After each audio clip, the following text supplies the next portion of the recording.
Deputy Speaker, and I rise with pleasure to support the Energy and Resources Legislation Amendment, VEET Strategic Review and Other Matters Bill of 2026.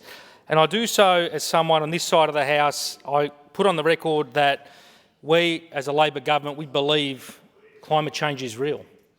We believe that the ongoing burning of fossil fuels across the globe is having an impact and has continued to have an impact on global climate, on global temperatures, on generating more extreme weather events for many years, which is continuing to only compound over recent years as we've seen the severity of floods, storms and severe weather events wreak havoc across the world, including in our own nation, whether it's bushfires or floods. The question is, if you believe in climate change, which we do, you then have to decide to take action or play a role in global efforts to take action to reduce emissions, to build a healthier, cleaner and more sustainable community. And we know that the leading cause of carbon emissions for many years has been the burning of fossil fuels, of gas, of oil, of things that compound climate change. Now, on this side of the House, we're honest. We say we believe it and we want to take action, and we have been doing that at a state level, which I'll take the House through very shortly as part of this bill, because this bill is one important component of that at the household and local community level. But the question I have, Deputy Speaker, for those opposite, for the Liberals, the Nationals and the One Nation coalition that they're intending to form is, do they believe in climate change? Because I don't think they do. I don't think I've heard anyone as part of this debate, and it's not about believing me, it's about believing the science, the overwhelming science that has been globally proven. It's a conspiracy theory, according to the member for Polwarth. It's a conspiracy theory like so many other things, according to them. But this is the contrast that the Victorians face this coming November, a government that is serious about taking action on climate change and doing its bit to help reduce emissions and, importantly, help support cheaper and affordable renewable energy, because that is the cheapest form of energy. They laugh when I talk about renewable energy, giving people incentive. They laugh.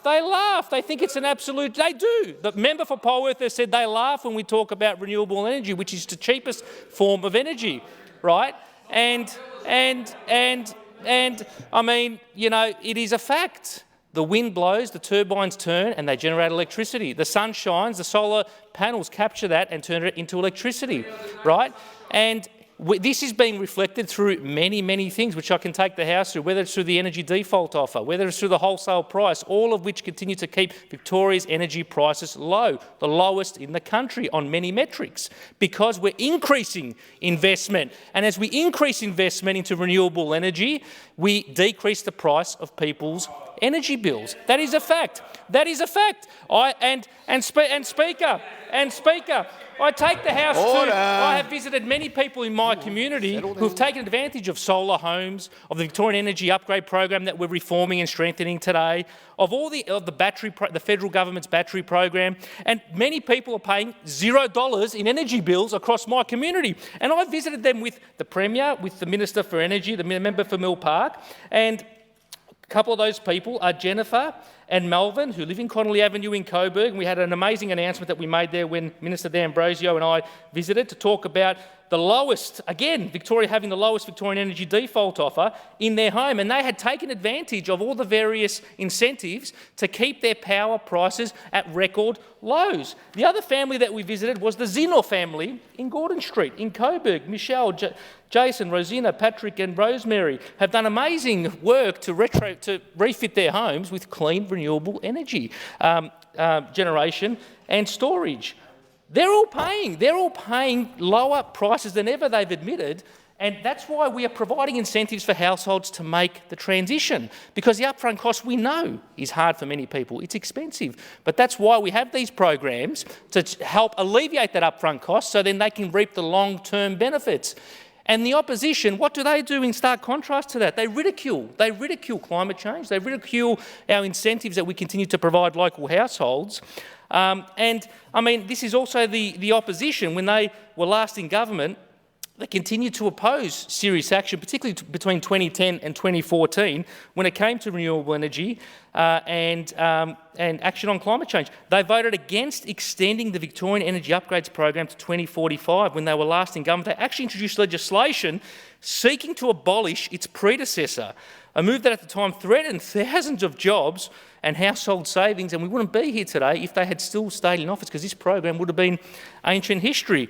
And the contrast cannot be more stark politically when it comes to this particular issue. We believe in climate change. We've legislated we want to achieve net zero. We've restored the State Electricity Commission and embedded it in our constitution, so those opposite can never sell it off and privatise it again, Deputy Speaker.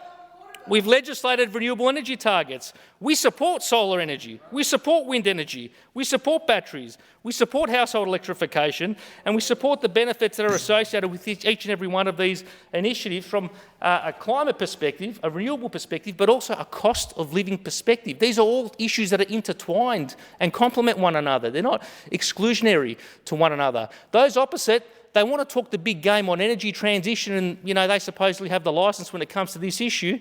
Well, it was the last federal election that the Australian people rejected that proposition, that alternative for nuclear energy. The Peter Dutton nuclear energy plan that was put to the Victorian people was outright rejected. The federal Labor government returned to office with record number of seats, and the opposition Liberal federal leader lost his bloody seat. I mean, how much more loudly can the Australian people speak when it comes to where they stand on energy policy? They don't want nuclear reactors, which those opposite were advocating for. And as far as I'm aware, they haven't ruled out returning to that policy if they should come back to government. Has any one of them ever stood up and said they don't want a nuclear reactor in their community? We know they don't want a wind turbine in their community, but they'd rather a nuclear reactor in their community.